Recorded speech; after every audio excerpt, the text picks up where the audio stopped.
The Talkeetna River runs toward the ocean at the foot of Mount McKinley, North America's tallest mountain. It's not climbers that rush to Talkeetna Village, located at the river's mouth, each fall. The climbing is done in the spring. Those, like my daughter and I, who show up in August, suffer from silver fever. Long before Betty and I used fishing as an excuse for a daddy-daughter date, the Tanana Indians fished the river for survival and named it Talkeetna, River of Plenty. Talkeetna is a tourist town. Tourism in Talkeetna in August means fishing.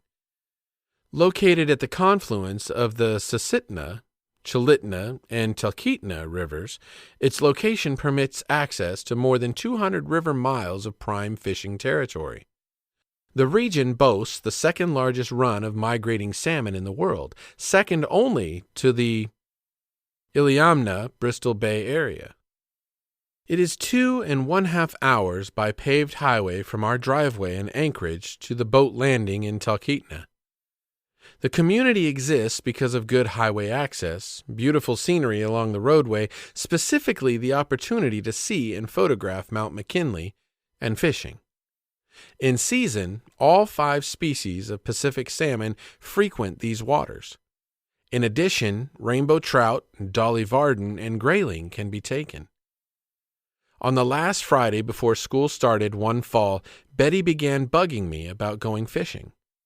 She gave me a hug and told me how good a father I was. 150 minutes later, we were in Talkeetna, registering as guests at the Swiss Alaska Inn for the night and making reservations with Mahay's riverboat service for silver hunting next morning. Betty talked non-stop during dinner. She changed the subject after every breath. I got the lowdown on everything: music and musicians, boys and brothers, sisters, school and summer, clothes, cars, crystals, and charge cards. We were at the boat landing at 8 next morning. Steve Mahay uses jet-powered riverboats for transportation to the Clearwater salmon spawning streams entering the Talkeetna.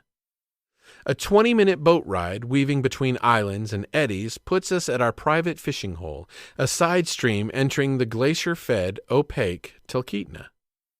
Often silvers will be seen jumping, trying to shed sea ice or loosen eggs or for whatever strange urge besets them. That day, the surface of the creek was unusually quiet. In typical guide style, Steve started his "You should have been here yesterday" story as he rigged up the rods. After 10 know-nothing casts apiece, we began our own story. It doesn't matter if we catch a fish, it's just being here that's important. Neither guide nor clients need have bothered with the excuses. Luck changed, beginning with Betty hooking up first. A serial of fishcapades played throughout the day. Silvers are the most acrobatic of salmon, resembling the jumping, tail-walking, skydiving antics of their cousins, rainbow trout. Every dive, jump, and run trick pulled by a fish brought rock opera audience-like squeals from the teenage angler. It is amazing how the sound exploding from the lungs of a teenage daughter can affect a father. In front of the family room television set, it is irritating. On the riverbank, exhilarating. Heard above the stereo, exasperating. Under birch trees next to mountains at the end of the fishing rod, like the voice of an angel. How many fish were caught, some kept, some released, has been lost to history. Numbers are insignificant. What seems to be important is the closeness I felt with my daughter. Sunday afternoon, back home, during a fresh silver salmon dinner, Betty confessed, "It really isn't necessary to catch fish to have fun. What is important is that every chance you get, take your dad fishing."